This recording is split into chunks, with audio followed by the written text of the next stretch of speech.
Hello, Booktube.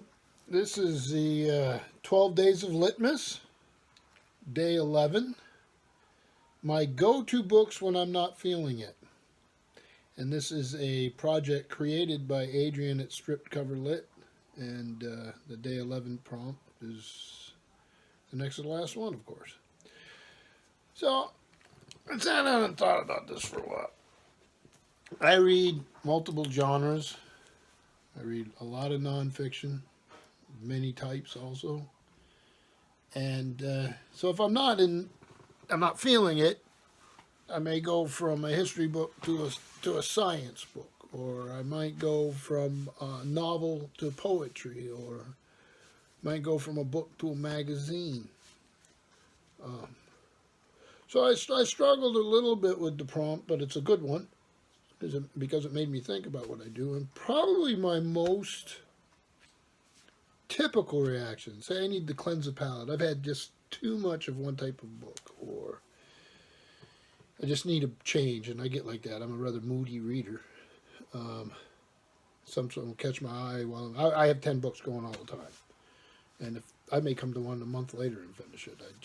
I'm not very consistent, just driven through one way or the other. I read what I want to read when I read it. So I thought about this, and what I normally do, and what I've done for years, is I go to short stories. They'll give me a break, and they can contain a whole world, and not just short stories. Sometimes novellas, things like that.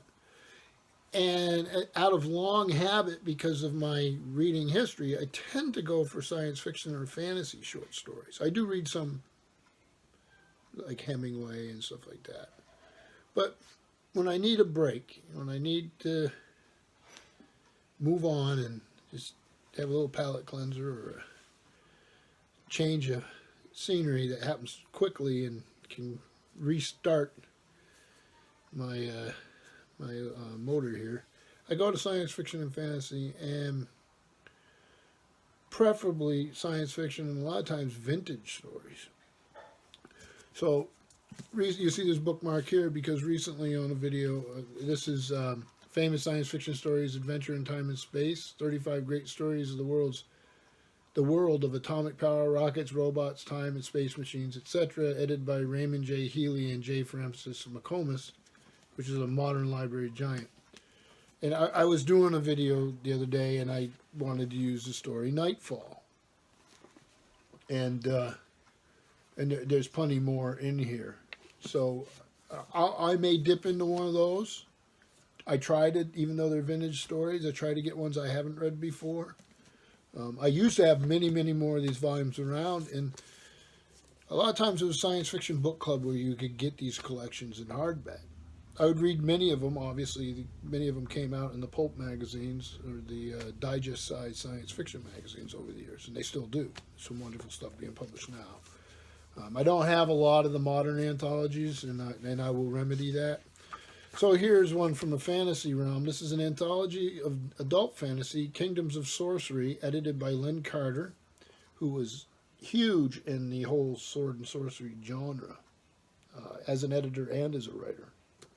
Better editor than writer, I think, for the most part. So this collection has T.H. White, William Morris, Fritz Leiber, Clark Ashton Smith, C.S. Lewis, J.R.R. Tolkien, and more masters. So this was in all likelihood, a science fiction book club. It says Doubleday and Company Incorporated, Garden City, New York, 1976.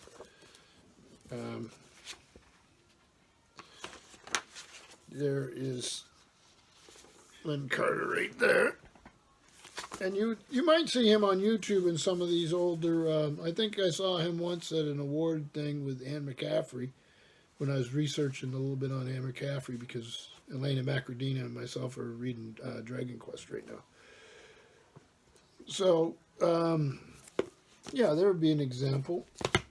Another one of these types of things in a science fiction vein is The Seven Deadly Sins of Science Fiction, edited by Isaac Asimov, Charles G. Wall, and Martin H. Greenberg. And Greenberg is a person you would see on a lot of these anthologies. So they're doing the 7 deadly sins in this case. This was, let me see here. Fawcett Crest, New York, and it was has head notes by Isaac Asimov, but it's copyright 1980. So in this one they have an introduction by Greenberg, and then Sloth is a Sale 25 by Jack Vance. Lust, Peeping Tom by Judith Merrill.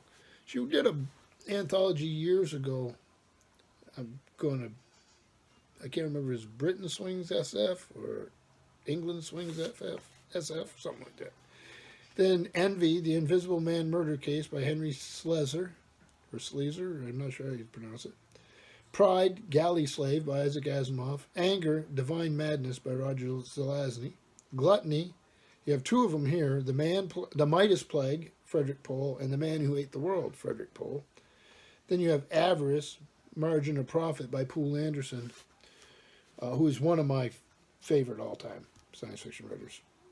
And Covetousness, The Hook, The Eye, and the Whip by Michael G. Coney. So, Seven Deadly Sins, there's a lot of little theme-type anthologies like that. And then one I used the other day, this is the 1986 Annual World's Best SF, edited by Donald A. Walheim, Daw Books. And this was Daw Books Incorporated, New York, and it was 1986, obviously. And I used this for the discussion I had about Fermi and Frost by Frederick Pohl, about nuclear winter. So yeah, that's what I do, and then sure, sometimes I'll get these little anthologies, these little collections, and they'll be by a single author. In this case, The Best of Fritz Leiber by Fritz Leiber. And a lot of you know Fritz Leiber from Fafhrd and the Grey Mouser. This has a special introduction by Poul Anderson. This is Nelson Doubleday Incorporated, 1974. And it has some of the author's short stories. So that's basically what I do. A prime example of it was the other day. I was, okay, I've got 5 books going. I just need something a little different. I've got a little time. I'm going to sit down. I'm just not in the mood for anything else. Some of the books I'm like pages away from finishing, but I still wasn't in the mood. So I was watching Steve Donahue's channel, and he was talking about a short story. And I'm going, I don't remember that. I mean, I remember the world of the short story he talked about, but I didn't remember the story. And it was, it's part of the Chilled cycle, sometimes called Dorsai cycle, by Gordon R. Dixon, and it was Brothers. Here it is. So I thought, yeah, I mean, I don't remember it. I mean, I remember these Dorsai stories or Chilled cycle stories being in the magazines forever when I was younger. And I don't think I've read many of them. I think I had a paperback copy of one of them, one of the larger works, the Final Encyclopedia, but I'm not sure I ever got around to it. I don't know why. I do that sometimes. So Steve was talking about Brothers, and he rated it very highly, its entertainment value, and that it has stuck with him over the years.